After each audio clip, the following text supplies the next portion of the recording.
Good rising, good evening, or good night. I am Taylor Andre. Waking up with Taylor Andre has absolutely nothing to do with the time of day that we link up, but about waking up to your third eye with unorthodox conversations leading to universal consciousness. So, what are we on? I think all of us are on different days of. I saw a meme yesterday that said quarantine. So, we are on. I think we are on day 10 of quarantine, and it's been difficult, to say the least. The children, homework, schoolwork, classwork has been difficult. Like, not even difficult, like teaching them, because I am horrible as far as being a teacher, and it's really just being like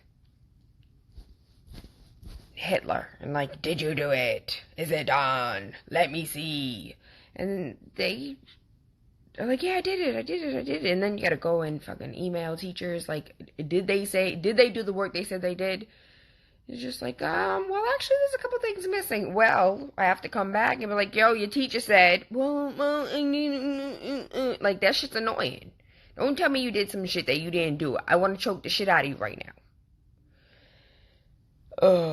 I can't imagine what spouses are feeling or doing in the house together right now. They're either making babies or making plots to kill each other.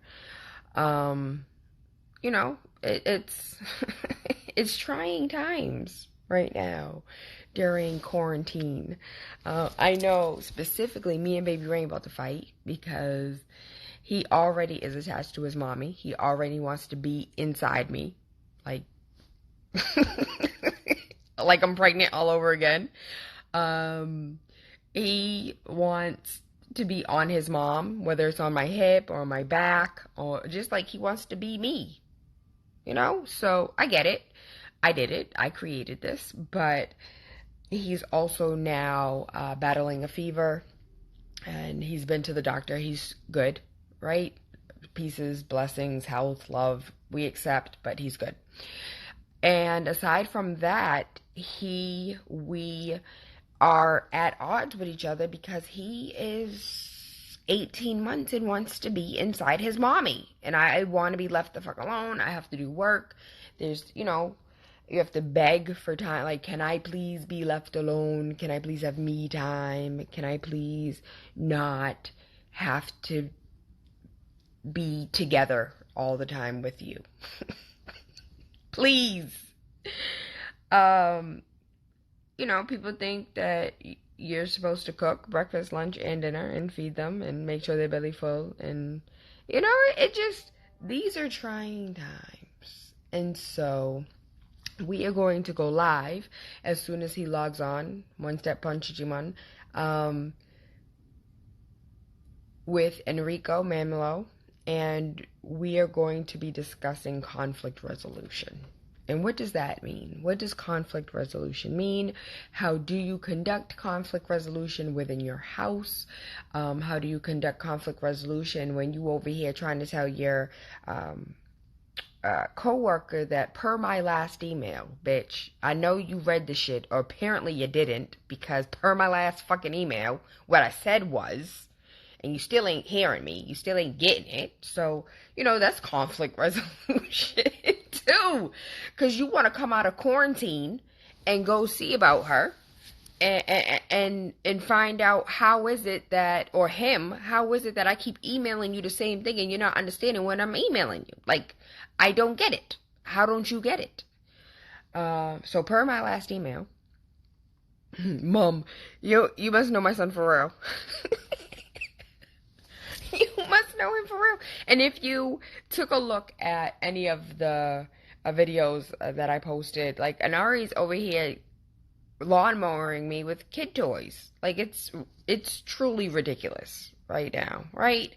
So, and Asaria is so far away in the dungeon that we couldn't save her. We can't slay the dragon and save her because she want to be left alone. All the way alone. She don't want to answer phone calls. She don't want to FaceTime. She don't want to spend time. She don't want to hear your voice. It's like, you don't exist. How about you don't exist during this time? I'm like, I wish I could conduct myself as if y'all didn't exist. That would be nice. So I'm vicariously wanting to live through Osaria. It's not happening right now. Where is where is my Mamalo? Where are you, Mamalo? You know it'd be helpful. Rico, where you at? What's your name, Rico? I don't know your Instagram name. That would have been nice. Let me see if I could find Rico's picture. Y'all see them eyebrows? Yo, it's hard out here for a pimp. It's so hard. But actually, I kind of like them growing. I enjoy them. Here you are, Rico. How you doing? Go live with Rico Manalo.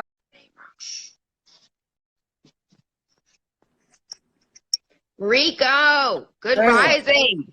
good rising to you. Waking up with Rico. Yeah. Rico, what is conflict resolution? So we've been in here chatting, talking about, wanting to choke out your kids and, possibly either making babies or making plots to kill your spouse. Um, Baby Rain trying to climb back inside of me because he wants to be in his mom. As well as, per my last email to your coworkers who aren't getting the last 10 emails that you just sent them. So we talk conflict resolution on all fronts. What is conflict resolution? Well, the field of conflict resolution is more about managing conflicts because realistically, not all conflicts can be resolved. And part of understanding conflict resolution really well is also understanding what you can do and what is just not realistic to do. So if you're like in a fist fight, then that is not the right time for conflict resolution. Like people are not going to stop and listen to each other and empathize and sit down and collaborate on ways that both their needs can be served, you know? So it's really more of a way of managing what we call latent conflict. And there's kind of a misperception for a lot of people that conflict is only what you see in like arguments or fights or things like that. And for people in my field, that's what we would call hot conflict. So latent conflict is more like the tensions that exist. So like with your example, your coworker is not hearing what you're saying, is not reflecting on how they're contributing to the situation, is just totally unaware. So if you're like trying to manage a workplace situation like that, well, the tool that we would really try to use the most is like direct communication or creating a situation where that can really happen. Okay, so per my last email is not the correct way of dealing. Well, so per my last email, it can be satisfying in the moment. And I'm going to be real with you, like even experts in conflict resolution, this is something that we have to think about and work on every day and all the time. It's just like anybody who's an expert at anything, right? So you don't always have your expertise hat on, even sometimes when you should. So it's really more of a practice than like a set of tools that you can just pull out as needed. It's not like a fire extinguisher, I guess is what I'm saying. Like conflict is more like practicing fire safety, being aware of how fires get started, what contributes to fire, rather than like stop, drop, and roll. You know what I mean? I got it. So how do I learn about forest fires when it comes to my coworker that isn't understanding per my last email? Yeah, so the first thing that we would really try is, again, like multiple strategies. So, like, if you're saying something and the person is just not picking up what you're putting down, sometimes you might have to be really direct. So, a lot of the times people, they feel pretty good when they call somebody out, like it's satisfying in the moment. Mm-hmm. But what happens then is a person might feel humiliated. And when they feel humiliated, those barriers go up and they're actually way less willing to listen, right? So, in that case, per my last email, especially now that a lot of us who can are doing working from home, you might want to set up a call, it could be a phone call, could be a video conferencing type thing, whatever, to try to explain yourself more fully. And the advantage of doing that over email, and there's a lot of conflict that comes out of email, is you don't really get to see people's facial expressions or their tones. And there's a lot of people out there who, they know how to write a basic email, but maybe they don't include all the details that the other person knows because Mm-hmm. or sorry, they don't include all the details that the other person needs to know because they know the situation so well. Okay. So in conflict resolution, when it comes to working remotely, being more concise and direct in communication could be helpful, but we are at some point going back to work, right? Well, going back to the office.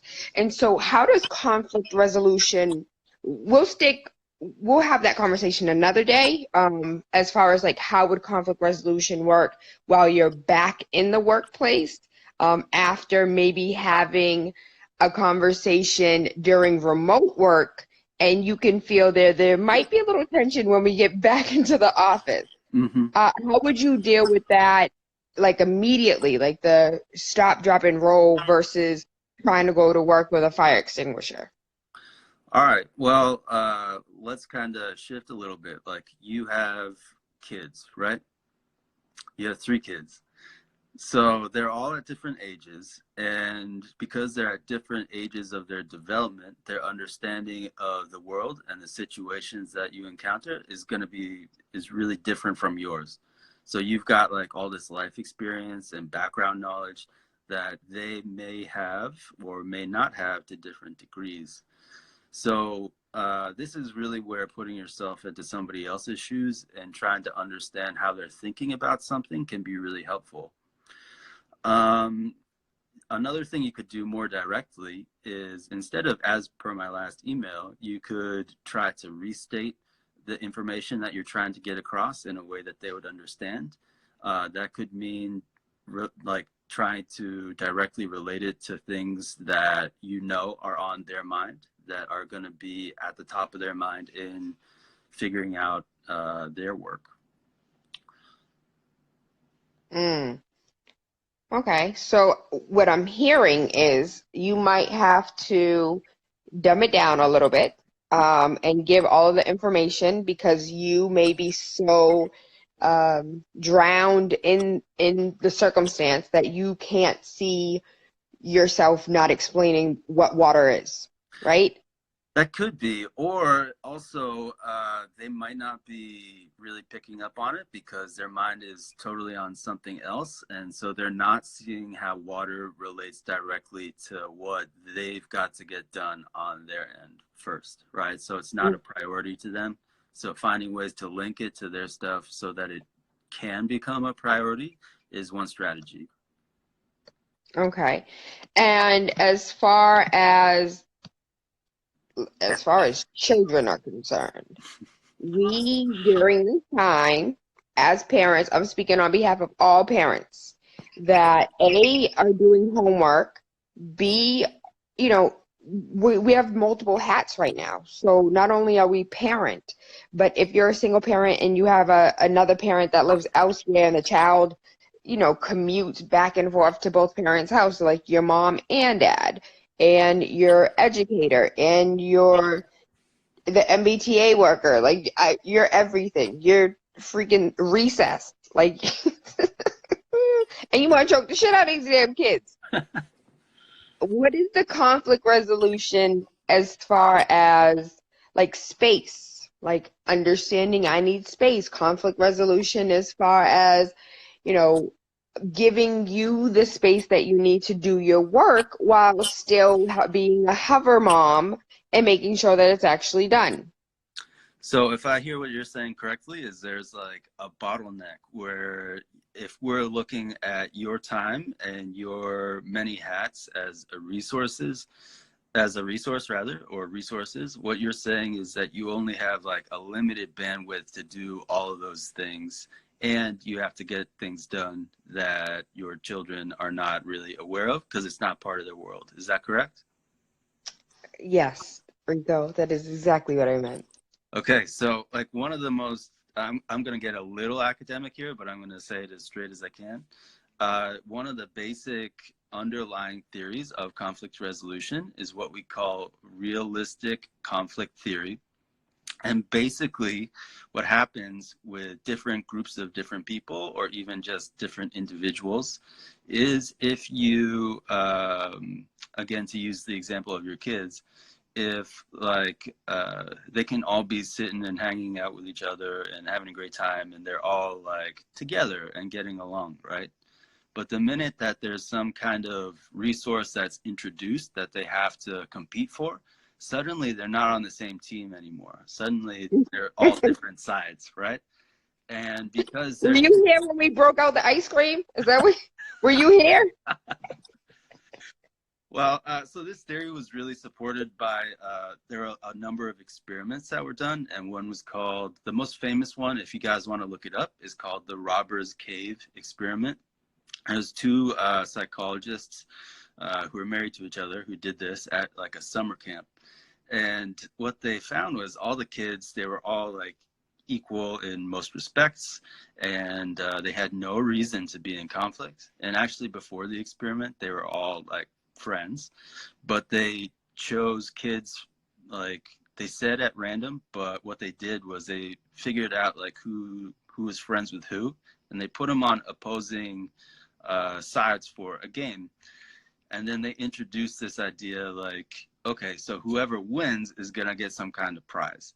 And instantly, the kids were not friends anymore. They were not treating each other well. They were out for blood. You know, they were like, I want that prize. I do not care about the other people because I want that prize. Right. So, this is something that's really deep inside of us. Um, it's a survival thing that exists from like a long time ago, and it can serve people well. But the problem is, because as humans we really depend on our relationships with other people, those relationships can be put under strain or even broken when we are forced, or we think we're forced, to compete for certain resources, certain limited resources. So Mm. that's why in conflicts resolution, we're always trying to, what we call, reframe, to like recast the situation to show that maybe it's not actually a competition for resources, particularly if people want the same thing but for different purposes. So the example that we use is kind of cheesy. Is like there's two kids, and they both really want an orange, and they're fighting and they're fighting and they're fighting, and then the adult in the situation finally sits down and asks each kid like, okay, so I see you want the orange, but what do you want the orange for? One kid wants to eat the orange, the other kid wants to use the peel of the orange to create like some kind of cake or something like that, to use just the outside. So once they understand that each one, yes, does want the orange, but they want different parts of it that don't actually put them in competition, then that conflict's resolved. So you got three kids. So figuring out ways to do that with all three of them, that's going to be a bit trickier. That's for real. And then the other person in that situation is, of course, you, because you only have so much time, so much attention, and so much emotional bandwidth to handle all of that. And as somebody outside the situation, it's very easy for me to say like, oh, just find different ways of doing that. But figuring out a conflict from the inside is often incredibly difficult. That kind of sums up why I feel like therapy is amazing. Because Trying to solve conflict while in conflict doesn't necessarily work, but when you're on the outside looking in, you're like, oh, that's an easy problem. Let me help you. Um, so let's, so you really repurposed what conflict is for me, right? Because I didn't look at it from the standpoint of scattered or limited resources and or how that works and with everybody trying to go outside and trying to get toilet paper and trying to get like hand sanitizer, how do you conflict resolute? Resolve conflict. How do you conduct conflict resolution outside when everybody is literally fighting over resources? Yeah, so one thing that would be really helpful for everybody to know is that right now, uh, the shortage of toilet paper is really only being caused by people panic buying. The supply chains for most of our resources are very much in place. And so what many stores are doing is they are limiting the buying to, sometimes it's like 2 items per person as far as like certain items go. And that's really useful. So when you see like an authority setting some ground rules, that can be really important to refer to set like group norms, like expectations of how other people should act in the situation.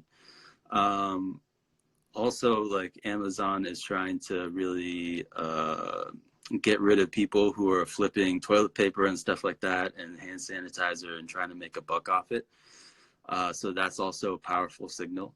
And then the next layer will be really for people who are in those situations to, it might not be a good idea to directly confront somebody about that, especially if they are actually panicking about their resources. Because again, panicking people do not listen well. They're irrational, Yeah. yeah, are completely irrational. Yes, and so the thing with rationality is we love to think of ourselves as rational creatures, but we're actually mostly emotionally driven. So things that we can be doing to reassure each other and to remind each other that we are in this together and that a lot of the stuff that we depend on is in place and is not like totally failing, that can help to sway a number of people, because there are a number of people who are panic buying because they see other people doing that, right? Mm. One of the things we can try to do is to be good examples to other people. And like if you're at the store and like I was at the store yesterday and I ended up buying some pasta because they actually had it in stock. But like, let's say that I was getting the last 4 things of spaghetti and I saw somebody else who also wanted the spaghetti. I might, if I had the luxury to, say to them like, oh, I was going to buy these last few things of spaghetti, but I see you are also going to buy some. uh, what do you think about us splitting it? And again, that might not work for every situation, but like I said before, conflict resolution really is going to depend on finding as many alternatives that can satisfy the situation as possible. And what we do know is when we have a lot of people acting in certain ways, then when people who are acting in different ways see that, that's a really powerful social signal for them to act like other people as well. Mm. So conflict resolution when it comes to being quarantined with a significant other. Um, how do you not plot and plan to kill that person? All right. So reminding yourself of relationships is really important. Oh, and I guess I didn't mention this at first either, but conflict resolution is really most appropriate when there is a continuing relationship. Or maybe I shouldn't say most appropriate, but when you have a real stake in the relationship, that motivates people to go beyond what we would call transactional.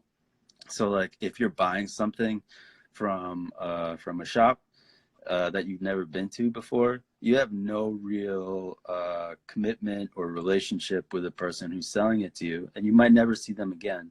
So you have very little vested interest in resolving any conflicts, right? You might just tell that person if something goes wrong, like, all right, well, I'm never coming back here again, and that's the end of it. But if it's people in your neighborhood, if it's your friends, if it's your family, if it's your significant other, well, then that can really create more problems down the line. And I think that's something that we would all like to kind of prevent if possible. Hmm. So identifying what's really going on with each other is really, really important. Um, One that I can pull from my own life is I love my girlfriend very, very much. We have different concepts of time, right? We are from different cultures. I understand how that works. I love to be on time to things. Like it really bugs me when I'm not. And she has a, shall we say, more loose, more organic view of that. I've really been trying to do my best to emphasize to her that these things are really important to me, and here's why, right? And in conflict, we often use something called I statements, really simple. Instead of kind of pointing the finger at the other person, like, you are always late and now you are making me late, then you can say things like, okay, so being on time is really important to me. And when things happen that make me feel late because of things we're doing together, I feel like sometimes that you're not respecting my need to be on time. Is that something that you're also aware of, or you approach the conversation really gently and try not to put it into terms that make the other person feel on the defensive. Um, if that doesn't work, there are a number of other strategies, but that's like a really good place to start. Has that worked for you, Rico? Is she currently on time? She is not, but she does recognize that I really it's really important to me. So I have noticed changes in the way that she'll do things. Like she'll say things like, "Oh, so I know that it's really important for you to get to work on time or to do these things on time. Is this thing that we're going to do together going to impact that? And if it is, how are we going to plan around that together?" Mm. So, per the last time we were together, I was late, and I'm most likely going to be late this time. So, how do you want to handle the fact that I'm just now jumping in the shower and you're 5 minutes away? Is that what you mean?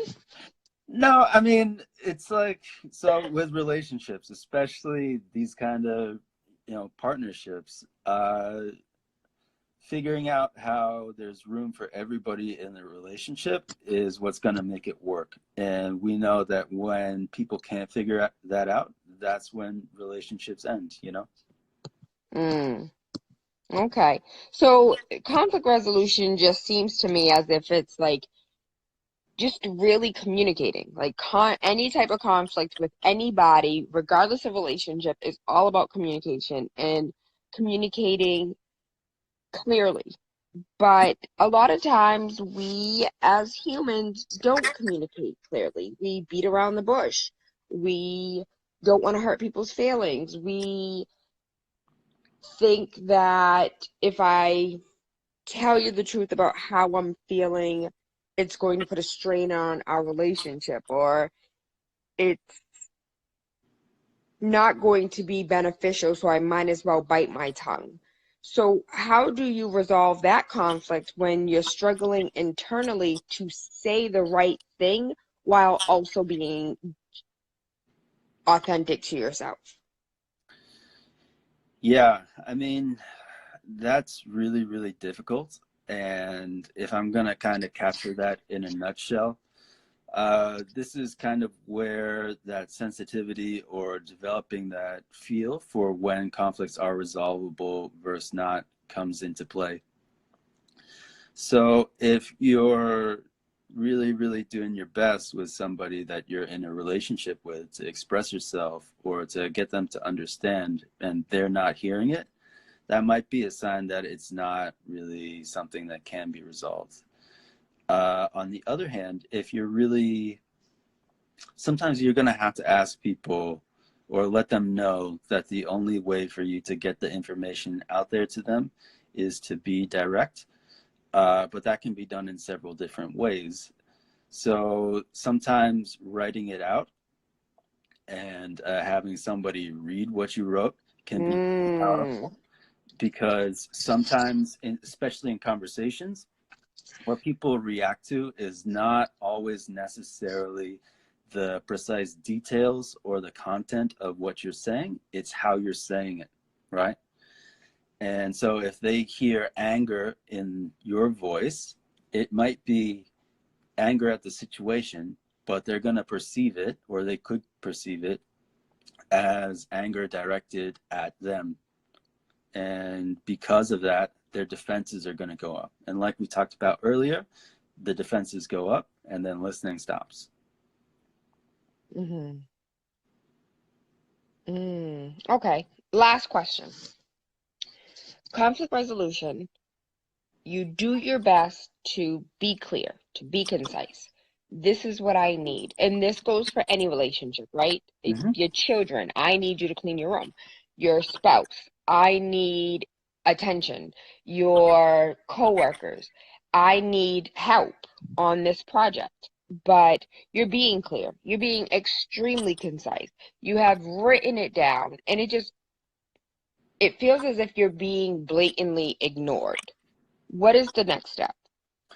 Right. So people might be familiar with the idea of blame and shame, but in conflict resolution, we're going to call that something different and approach it differently. We're going to call it name and frame, right? So, like, let's say that you're not getting what you need. You might say, instead of like, well, why am I not getting the things that I need? You might ask your group of coworkers or your boss or whoever, well, what is in the way of me getting the things that I need? They might be able to answer that question more Mm, than your direct question, why am I not getting what I need, right? Because there might be other factors that we're unaware of that are preventing that, that they have very little control over, right? So a lot of conflict resolution is again about surfacing and communicating what it is that people can do to resolve a situation.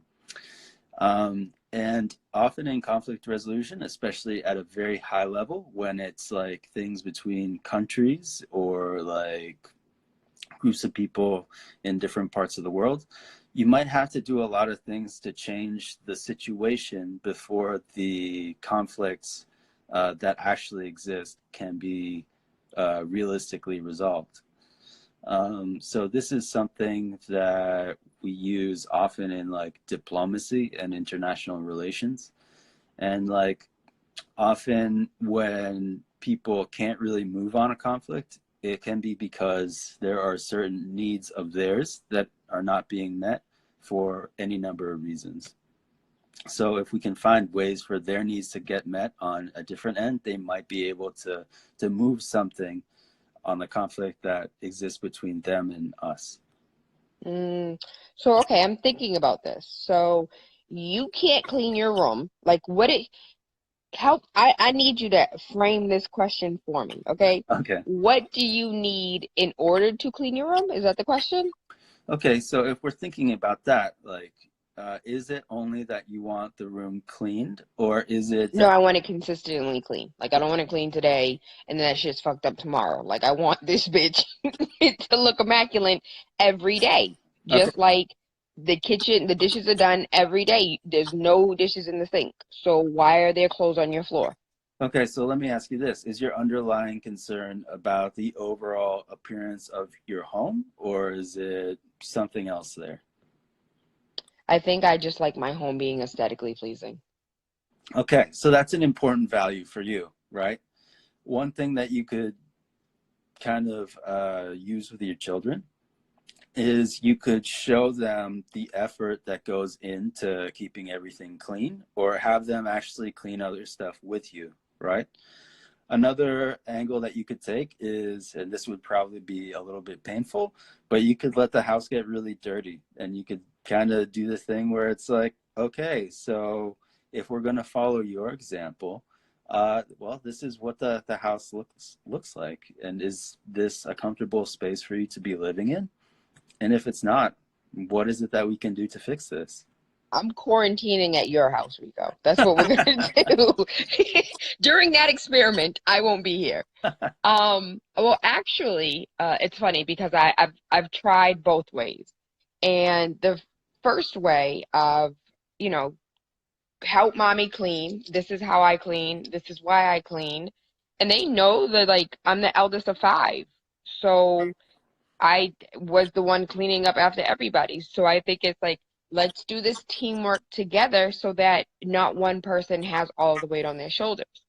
And they were like, yo, after doing the work, they were like, I don't want to do this shit. You don't want to do this shit. I don't want to do this shit. Why are we doing it? I was like, okay, then fine. Let everything get fucked up. Whatever, the dishes were piled up. There was like 17 loads of laundry. All the toys were everywhere. Baby Rain did whatever the fuck he wanted to do. And they were like, but don't you feel peaceful though? And internally, I was going crazy. So I think I need to work on my conflict resolution when it comes to my children. Well, but Um, what are they concerned about? Like, what are their and priorities? you know what? Maybe I'm that selfish that I have not asked that question. I mean, these are sometimes often in conflict resolution when we're helping people to generate options. They have this reaction like, why didn't I think of this? Well, we didn't think of these things in the situation, one, because we're under stress, right? And we're inside the conflict. And also because we have certain ways of thinking, certain patterns of thinking that have accumulated over time that we might not even recognize in ourselves. And so, yeah, we might need somebody, a friend, another family member, an expert sometimes, to point these things out to us, right? Because what's really obvious to each of us is not at all obvious to anybody else. Rico Manalo, like Barry Manilow. Manalo. Oh, hold on, what? Yeah, Milano? Manalo. Hold on, I'm slow. Say it again. Manalo. Manalo. Yep, Oh, Manalo. Okay, so I've been butchering your name for months. it happens. But Rico, thank you so much for helping us understand conflict resolution and how we can